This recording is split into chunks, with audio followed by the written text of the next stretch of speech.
Jari and other excellent scholars contribute to this session. The session will be about workbooks, about exercises, about tools for persuasive learning of biblical Hebrew, and we're going to report some of it will be related to the European Union project, Europlot. And I will sort of roll out the red carpet for the rest of the sessions today. I'm going to introduce plots and paradigms for biblical Hebrew language learning. This is my presentation. But anyway, why plot? What do we mean by a plot? Well, to be here in England, of course, is very appropriate to talk about the gunpowder plot. remember the 5th of November and so forth. And of course, we could associate this with our plot. As a matter of fact, we had the kick-off meeting for the European Union project in Leeds on the 5th of November, so we kind of ended up with our bonfire. I don't think the others were thinking so much about the Europlot, so there must be other senses. What most of you will associate with the plot is, of course, a specific theory of literature reading. In terms of, from all the way back to Aristotle, we have a beginning and an end, and then the body of a composition. So it's old venerated rules for composition. And of course, in modern literary theories of literature, we have elements like exposition, rising at action, or unfolding of episodes towards a climax, and then denouement or resolution, and failing action. My dream is that we will get there eventually. My dream is that Hebrew learning will include plots in this sense, that it actually will be possible for us to develop tools that will come close to literary interpretations and readings in the end. I think it's important as we try to discover and develop tools for the future that they also include learning as, and interpretation. I think it's one of the goals that we have to introduce even very early in our teaching and learning environments. And some of the folks here, especially Daniel, who is going to conclude the plot for us with his experimental thesis work, will tell you a little bit about how we can introduce these kinds of things. Otherwise, it is the Europlot. It's available on eplot.eu, and where you can look at the things. The core of the project is to look at learning objects. And learning objects is a kind of a digital learning environment, has been available for some 25 years. And among us is one of the distinguished developers of an authoring tool for learning objects, Tom Boyle, who's going to present here for us today. Learning objects so far have been limited in their adaptability. Tom Boyle and his team at the London Technology Research Institute have already trying to break new ground in terms of adaptability, and you're going to hear more about this. But what we need is that we need to introduce learning into learning objects and persuasion. It's good to have many hundreds, thousand objects laying around on the net, but if they don't come with instructions, if they don't come with persuasion in ways to use them for learning, they're not going to matter a lot.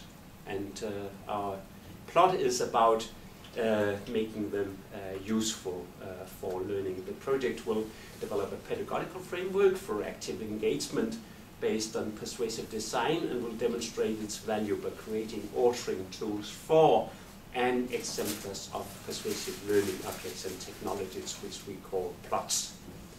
So here you go. Now, persuasive tools, what is that about? If we look at the theory of persuasive design as developed by B.J. Fogg out of Stanford. He is talking about persuasion in terms of technology that will help you engage with, in, and as tools, medium, and social actor. So these are the three functional components in the theory. Now, if you look at a tool, you can think of various ways to increase persuasion, starting from just reducing things, tunneling, tailoring, suggestion, self-monitoring, surveillance, and conditioning in the end. Now, a way to illustrate this is to look at tools for language learning in terms of a behavior change through exercises and tests that will influence your attitude.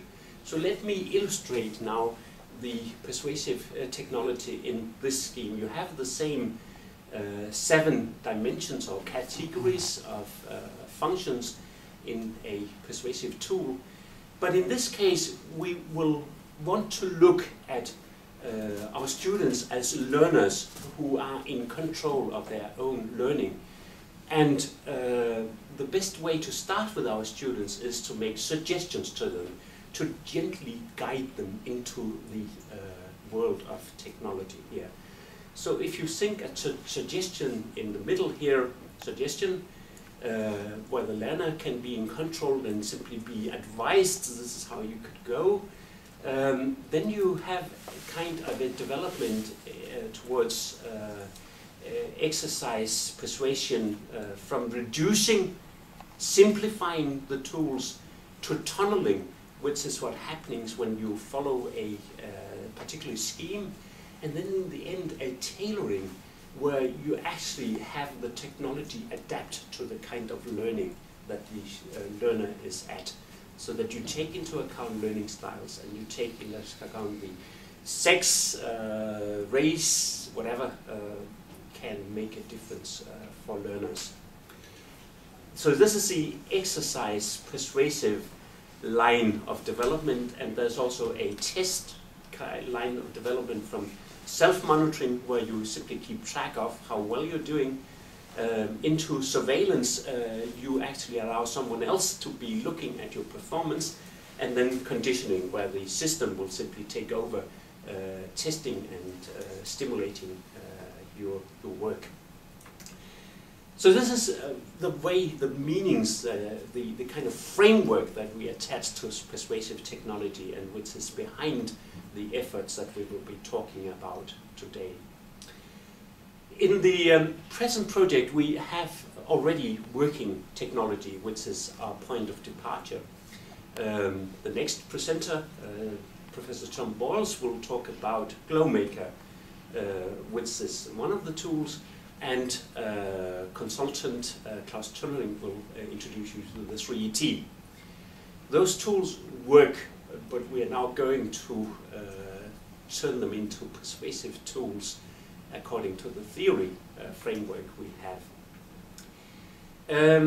One way to visualize the kind of development we are talking about here, when we go from GlowMaker to PlotMaker, and from 3ET to Plot Learner, the tools we are going to develop towards the end point of the project in 2013.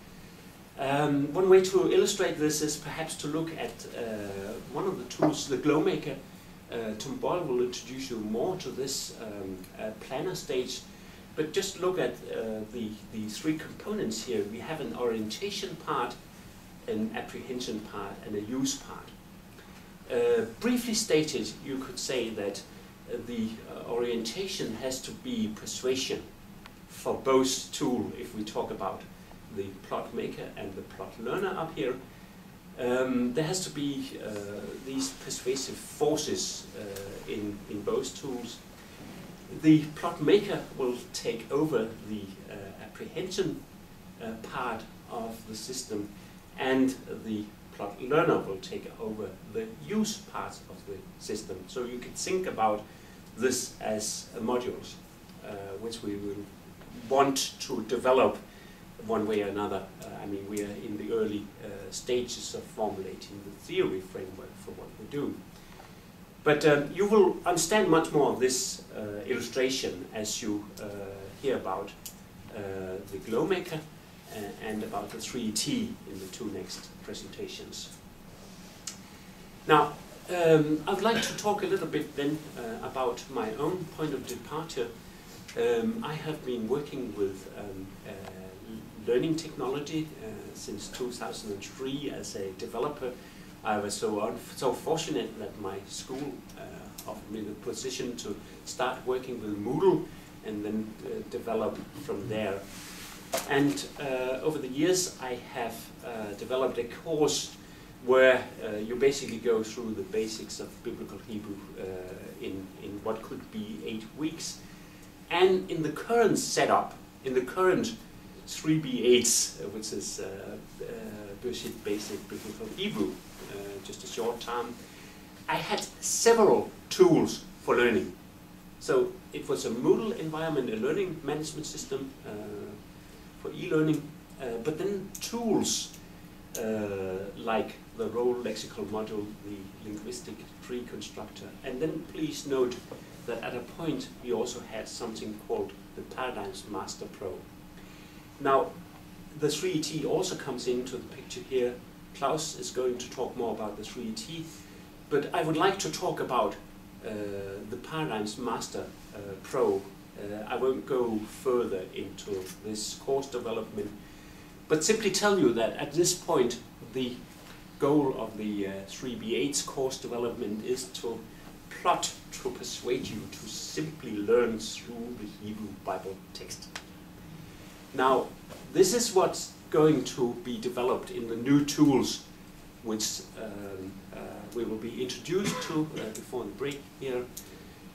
But I will rather take you through the Paradigms Master Pro because in a sense it was the start of what we were doing here.